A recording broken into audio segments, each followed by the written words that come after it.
Kami lanjutkan informasi di Kompas Petang, Saudara. Menteri Luar Negeri Amerika Serikat Marco Rubio menegaskan Presiden Donald Trump lebih memilih menyelesaikan masalah dengan Iran melalui negosiasi dibandingkan perang. Negosiasi itu termasuk bila pemimpin tertinggi Iran, Ayatollah Ali Khamenei, ingin menemui Trump. Pernyataan tersebut muncul di tengah ketegangan yang masih memanas menyusul pengerahan kapal induk kedua Amerika Serikat ke kawasan Timur Tengah, Saudara. Menurut Rubio, Donald Trump lebih memilih menyelesaikan masalah menggunakan jalur diplomatik dengan Iran. Menanggapi pernyataan tentang pengerahan kapal induk Amerika Serikat kedua ke Timur Tengah, Rubio menegaskan Amerika Serikat tidak akan pernah membiarkan Iran memiliki senjata nuklir yang menurutnya merupakan ancaman bagi Amerika Serikat, Eropa, dan juga keamanan global. I'm not going to talk about attacks on Iran or anything of that nature because the president's made clear he prefers diplomacy and an outcome of negotiated settlement. Now, we're talking about negotiations. We are focused on negotiations. That's what we're focused. The president's made that clear. If that changes, it'll be obvious to everyone, and obviously whatever the law requires us to do, we'll do. Presiden Iran menegaskan kembali bahwa negaranya tidak berupaya mengembangkan senjata nuklir, Saudara. Namun ia menegaskan negaranya tidak akan menyerah pada tuntutan berlebihan terkait dengan program nuklirnya. Presiden Iran juga mengatakan negaranya siap untuk verifikasi apapun dari program nuklirnya dan menegaskan bahwa Teheran tidak berupaya memperoleh senjata nuklir.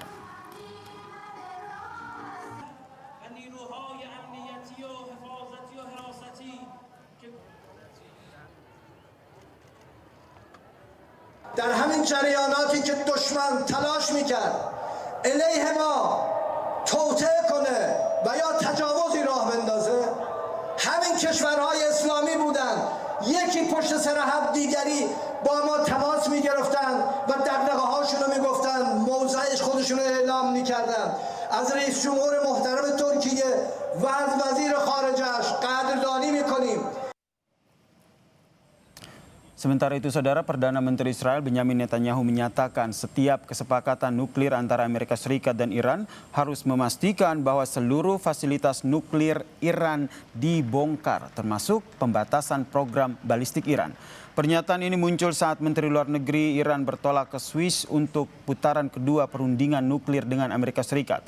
Perundingan ini diharapkan dapat mencari jalan keluar dari kebuntuan yang telah berlangsung lama. The second is that there shall be no enrichment capability, not stopping the enrichment process, but dismantle the equipment and the infrastructure that allows you to enrich in the first place. And the third is to deal also with the questions of ballistic missiles. Sementara itu, Saudara, Presiden Amerika Serikat Donald Trump mengancam akan mengirimkan kapal induk kedua ke Timur Tengah, Saudara. Dikirimnya kapal induk ini sebagai peringatan terhadap Iran jika gagal mencapai kesepakatan tentang program nuklirnya. Trump menyebut USS Gerald Ford segera meninggalkan wilayah Karibia menuju ke Timur Tengah. USS Gerald Ford akan bergabung dengan kelompok tempur USS Abraham Lincoln yang sudah mengepung Iran sejak Januari lalu. In case we don't make a deal, we'll need it. Are you worried? We'll need it. If we have a deal, we could cut it short. It'll be leaving very soon. We have one out there that just arrived.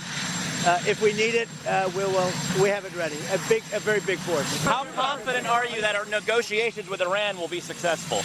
I think they'll be successful, and if they're not, it's going to be a bad day for Iran. Very bad. Saudara, putaran kedua perundingan nuklir antara Amerika Serikat dan Iran dijadwalkan pada Selasa besok di Jenewa, Swiss, Saudara. Di sisi lain, Presiden Amerika Serikat Donald Trump mengancam akan mengerahkan kapal induk USS Gerald Ford ke Timur Tengah, sementara Iran tetap menolak setiap bentuk tekanan dari manapun. Pertanyaannya, apakah kondisi ini akan mengarah pada konflik kedua negara? Kami membahasnya bersama dengan dosen ilmu politik Universitas Udayana, Evata Filomeno Borromeu, yang telah bergabung bersama kami di Kompas Petang. Selamat petang, Mas Fatah. Terima kasih, selamat petang Mas. Ini kan kalau kita lihat putaran pertama negosiasinya ini nampaknya ya bisa dikatakan menemui jalan buntu begitu kan. Nah besok akan ada negosiasi putaran kedua di Jenewa, Swiss. Menurut Anda ini kesepakatannya akan ada nggak sih antara Amerika Serikat dan juga Iran terkait dengan nuklir ini?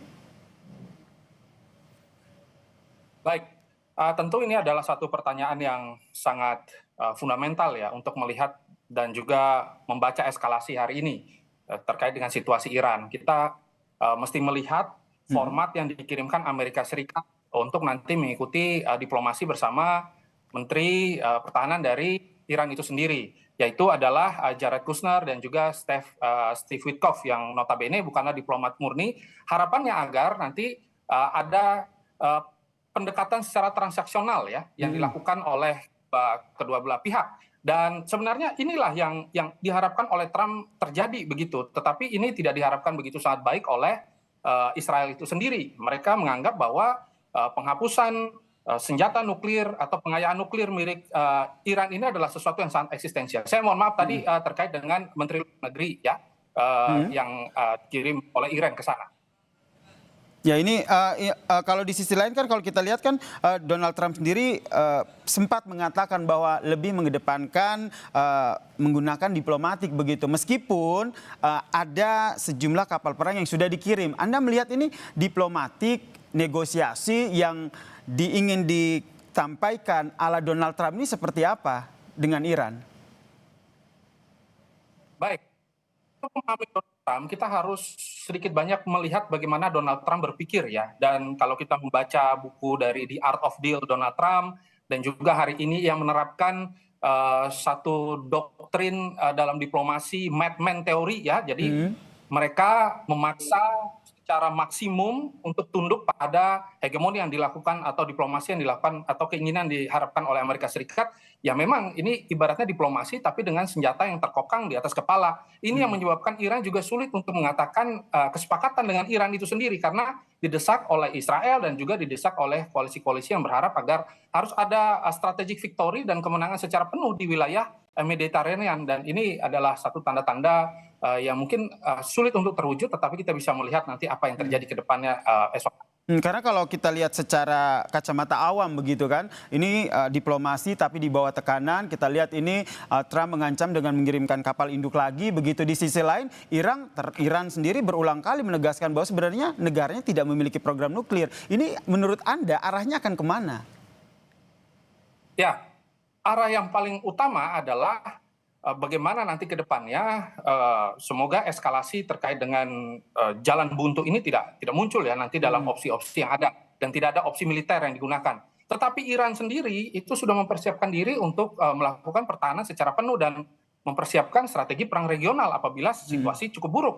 Dan penebalan yang dilakukan ini juga sebagai langkah untuk melindungi kawasan dari situasi perang dan terutama untuk melindungi Israel itu sendiri. Tetapi harapan besarnya adalah nanti ketika kedua belah pihak sudah bertemu ada win-win solution. Tetapi mungkin yang akan sangat realistis terjadi adalah win-lose solution begitu. Iran mungkin karena dipaksa untuk melakukan regime change dan kita bisa melihat bahwa sudah ada kedatangan Pangeran Pahlavi ya waktu pertemuan di Munich ini kan sebagai tanda bahwa seolah-olah sudah ada satu dukungan besar dari dunia bahwa Iran memang harus berubah dan eskalasi konflik bisa ditekan begitu. Oke, ini masih dalam negosiasi begitu kan nanti dilaksanakan besok terakhir. Menurut Anda nih akan seperti apa? Apakah nanti akan ada adu militer atau nanti akan ada perang lain seperti perang narasi atau perang cyber?